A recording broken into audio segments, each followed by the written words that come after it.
নরম তুলতুলে ব্রেড আর ভেতর থেকে একদম ক্রিমি চিকেনে ভরপুর এই মজাদার ব্রেডটা আজকে শেয়ার করছি।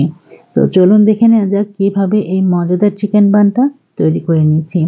বিকেলের নাস্তা অথবা বাচ্চাদের টিফিনে এই হেলদি রেসিপিটা ট্রাই করতে পারেন খুব সহজে, এবং হাতের কাছে অল্প উপকরণেই তৈরি করে নেওয়া যায় এই মজাদার চিকেন বান। আমি প্রথমে নিয়ে নিয়েছি 2 কাপ পরিমাণ ময়দা, সেই সাথে দিয়েছি দুই চা চামচ চিনি, অ্যাড করেছি 1 টেবিল চামচ পরিমাণ ড্রাই অ্যাক্টিভ ইস্ট, দিয়েছি পরিমাণ মতো লবণ, সেই সাথে 1 টেবিল চামচ পরিমাণ ধনেপাতা কুচি। সবগুলো উপকরণ একসাথে খুব ভালো মতো মিক্স করে নিয়ে সাথে অ্যাড করেছি 2 টেবিল চামচ পরিমাণ মেল্টেড বাটার। আপনারা এখানে বাটারের পরিবর্তে রান্নার রেগুলার তেলটাও ব্যবহার করতে পারেন। আমি এখানে বাটারটা ব্যবহার করছি, তবে বাটার দেওয়ার কারণে কিন্তু এটা থেকে বেশ সুন্দর একটা স্মেল বের হয়। এবার কুসুম গরম পানি দিয়ে এটাকে অল্প অল্প পানি দিয়ে একটা সফট একটা ডো তৈরি করে নিব। আমার এখানে 2 কাপ ময়দার জন্য লেগেছে 1 কাপ পরিমাণ পানি। 1 কাপ পরিমাণ পানি কিন্তু আমার পুরোটাই লেগেছে। এবার এটাকে ডোটা খুব ভালো মতো মথে নিয়ে উপর থেকে বেশ 1 চা চামচ পরিমাণ তেল দিয়ে বাস এটাকে ঢেকে রেখে দিব 10 মিনিটের জন্য। 10 মিনিটে আমরা একটা চিকেনের ফিলিং রেডি করছি। আমি এখানে 1 কাপ চিকেন নিয়ে নিয়েছি, যেটাকে ছোট ছোট কিউব করে কেটে নিয়েছি। সাথে অ্যাড করেছি 1 টেবিল চামচ পরিমাণ আদা রসুন বাটা, দিয়েছি হাফ চা চামচ লাল মরিচের গুঁড়া, ধনে গুঁড়া এবং ভাজা জিরার গুঁড়া। অ্যাড করেছি পরিমাণ মতো লবণ, সেই সাথে দিয়েছি হাফ চা চামচ পরিমাণ গরম মশলা। এইবার সবগুলোকে একসাথে খুব ভালো মতো মিক্স করে নিয়ে প্যানে দিয়ে দিয়েছি 2 টেবিল চামচ পরিমাণ রান্নার রেগুলার তেল দিয়ে বাস এবার মেখে রাখা চিকেনগুলোকে দিয়ে বেশ কিছুক্ষণ ভেজে নেব, চিকেনের কালারটা চেঞ্জ হয়ে আসার পর্যন্ত। চিকেনের কালারটা চেঞ্জ হয়ে আসলে এতে আমি দিয়ে দিয়েছি একটা সেদ্ধ আলু, যেটাকে আমি গ্রেট করে দিয়েছি। আপনারা কেউ চাইলে ম্যাশের সাহায্যে ম্যাশ করে আলুটা দিতে পারেন। আমি এখানে গ্রেট করে দিয়েছি আমার কাজের সুবিধার্থে। দিয়ে খুব ভালো মতো মিক্সড করে নেড়েচেড়ে রান্না করব, চিকেনটা খুব ভালো মতো সেদ্ধ হয়ে আসার আগ পর্যন্ত। চিকেনটা ভালো মতো সেদ্ধ হয়ে আসলে এর সাথে আমি অ্যাড করেছি 1 টেবিল চামচ পরিমাণ টমেটো কেচাপ।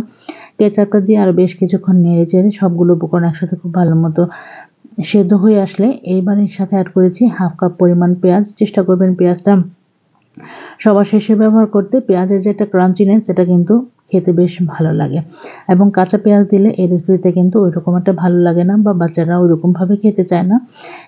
পেঁয়াজ এবং দিয়েছি 7-8টা পরিমাণ কাঁচামরিচ কুচি, ঝালটা আপনাদের ইচ্ছা অনুযায়ী দিয়ে এটাকে বেশ কিছুক্ষণ নেড়ে চেড়ে রেখে দেব সাইডে। এবার 10 মিনিটে ডোটা বেশ ফুলে একদম ডাবল হয়ে গিয়েছে। এবার ডোটাকে নামিয়ে আমি এটাকে 4 ভাগে ভাগ করে নিয়েছি। আমি যে পরিমাণ ডো তৈরি করেছি, আমার এখানে 4টা বার্গার বান হয়েছে। তো এগুলোকে আমি একটা করে নিয়ে বাস খুব সুন্দর করে মথে নিয়ে এরকম লম্বা আকারে একটা রুটি তৈরি করে নিব।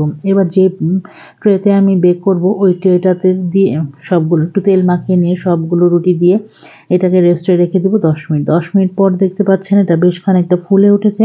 এবার এই পর্যায়ে উপর থেকে একটু করে বাটার লাগিয়ে দিব। এটা অপশনাল, তবে ডিমের কুসুম অথবা দুধ দুটার একটা তো অবশ্যই দিতে হবে, তাহলে এটার কালারটা খুব ভালো আসবে। উপর থেকে ডিমের কুসুমটা ব্রাশ করে নিয়ে এর উপরে আমি জাস্ট গার্নিশিংয়ের জন্য অ্যাড করে দিয়েছি কিউব করে কেটে রাখা টমেটো। এখানে চেরি টমেটো দিলে গোল গোল করে দেখতে সুন্দর লাগে, তবে আমার কাছে ছিল না, তাই আমি বড় টমেটোটা এরকম কিউব করে কেটে নিয়েছি পাতলা পাতলা করে। আপনারা টমেটো দিতে না চাইলে স্কিপ করতে পারেন, টমেটোর জন্য এখানে টেস্টের কোনো হেরফের হবে না, শুধুমাত্র দেখার সৌন্দর্যের জন্য টমেটোটা অ্যাড করতে পারেন। এর সাথে অ্যাড করছি বেশ কিছু সাদা তিল। সাদা তিলটা দিয়ে ছড়িয়ে এটাকে বেক করে নিয়েছি 25 থেকে 30 মিনিটের মতন 180 ডিগ্রি সেলসিয়াসে। তো 25 মিনিট পর এটাকে বের করে নিয়ে বাস দেখতেই পাচ্ছেন আমি ঠান্ডা করে নিয়েছি। নিয়ে মাঝখান থেকে কেটে ভেতরে কিন্তু অনেক সুন্দর সফট একটা বান রেডি হয়ে গিয়েছে। আর চিকেনের পুরটার সাথে বেশ কিছু মেয়োনিজ দিয়ে মিক্সড করে ভেতরে পুরটা দিয়ে ফোল্ড করে নিয়ে সার্ভ করতে পারেন বাচ্চাদের টিফিনে অথবা বিকেলের নাস্তায়। কেউ চাইলে এটাকে ডিনারেও সার্ভ করতে পারেন, খেতে অসম্ভব মজা। এই ছিল আমাদের আজকের রেসিপি। আল্লাহ হাফেজ।